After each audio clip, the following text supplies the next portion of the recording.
Hi, this is Mike Geppetto with the PHRA, and I have the distinct honor, third year in a row, to sit down and speak with Mike Aitken, Vice President of Government Affairs at SHRM.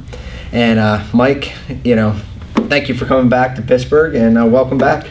Mike, thanks for having me, and I'm not sure it's an honor to interview me, but thank you for having me. I appreciate it very much. Appreciate it. So, Mike, since last time this year, since you've been here, what have you seen from the Obama administration in the 113th Congress, as far in terms of HR public policy updates and initiatives? So, one of the things, and we're heading into an election here in just a little over a month. There hasn't been, and arguably on record, this Congress is going to be the least productive Congress that we've had in probably the last 40 years. Part of that is certainly due to the dynamics of it being a Republican-held House and a democratically controlled Senate. Part of it is due to the various different challenges within each party. And part of it is there are just some real difficult issues that face the country.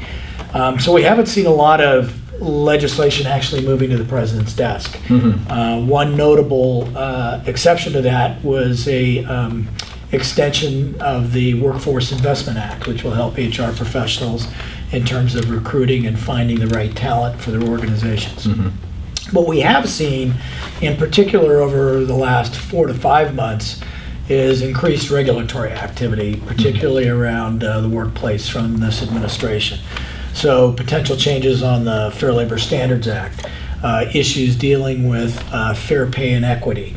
A lot of initiatives that the president could not get through Congress, he has decided to pursue through executive action in the regulatory process. So we suspect it's going to be a rather busy next 24 months because of that, with that focus on the regulatory front. So, with the elections coming up, what importance in terms of HR public policy does that bring?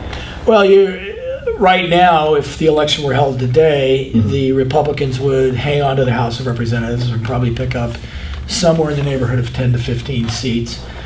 We don't think this is going to be a wave election, and a wave election is where you see the incumbent party in an overwhelming fashion thrown out based on the dissatisfaction of the voters on that particular party's activities.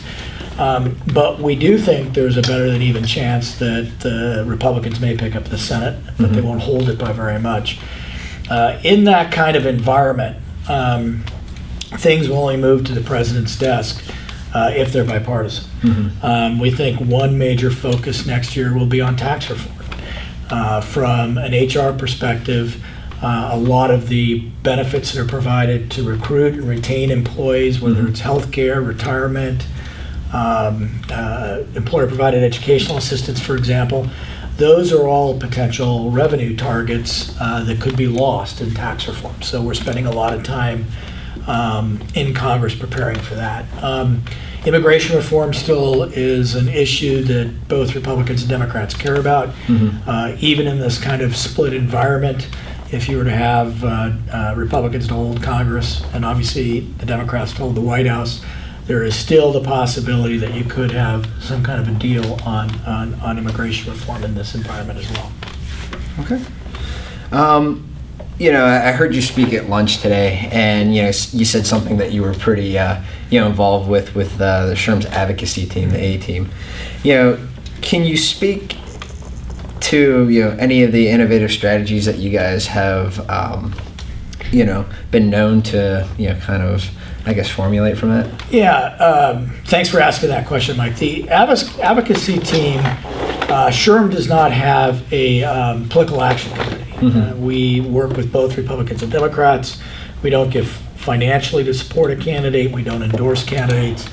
And some would argue that lessens our potential influence in the public policy debate because we don't have that. What I counter with is we've got a great 278,000 members with members in every congressional district in the United States.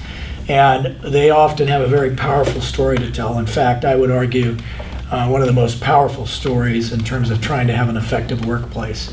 And that brings a unique perspective to these issues.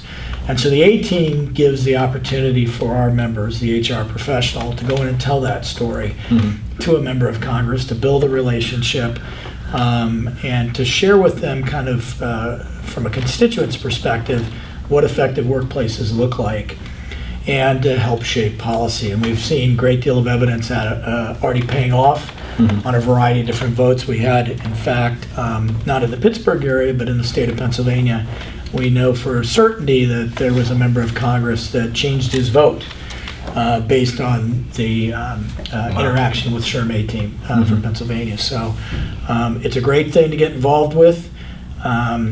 Members of Congress hear from me and my staff all the time, but it's something unique and different to hear from a constituent about how this impacts the workplace. Definitely, for sure. So, what is the SHRM HR Policy Action Center, and as HR professionals, how do we benefit from that? Wow, Mike, I'm impressed that you went to the SHRM HR Action Center. This is actually new. It hasn't even been officially launched yet, but it is an enhanced tool to provide a one-stop shop for the HR professional to find out not only what's going on in Congress and arguably at the state level as well, but to engage with their elected officials through that in a much easier format.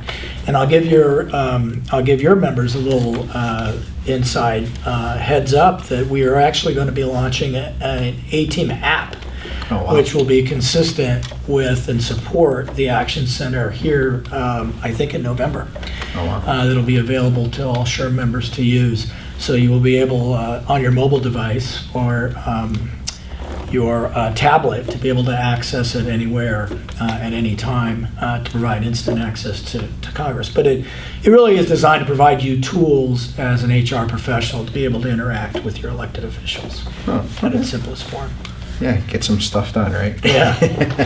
Some of the things that I try to connect with people are, personal relationships, and I saw your son Ryan, is a athletic, collegiate athletic person at CMU. Can you give us an update as to how he's doing? Sure, Ryan's doing quite well, and I was joking with some of the volunteer leadership recs and others that my wife and I have made the trip up to Pittsburgh so frequently over the last 6 weeks. The only game we haven't gone to so far this year has been one that was in Cleveland. That we're going to be able to do urban spoon evaluations and all the rest stops along the way of I-70 and 76.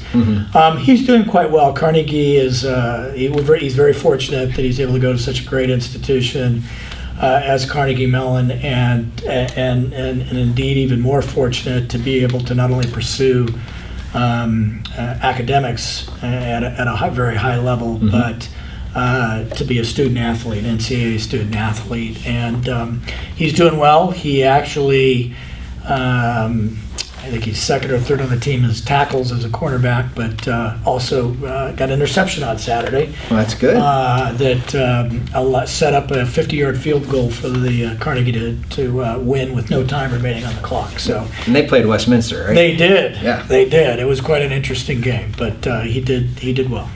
Good. Well, Mike, thank you for your time, and I know you're a busy man, so I appreciate it, and so does the PHRA, and we wish you well. Thank you. Well, Mike, thanks very much, and thanks PHRA for having me here again. Appreciate it. Thank you.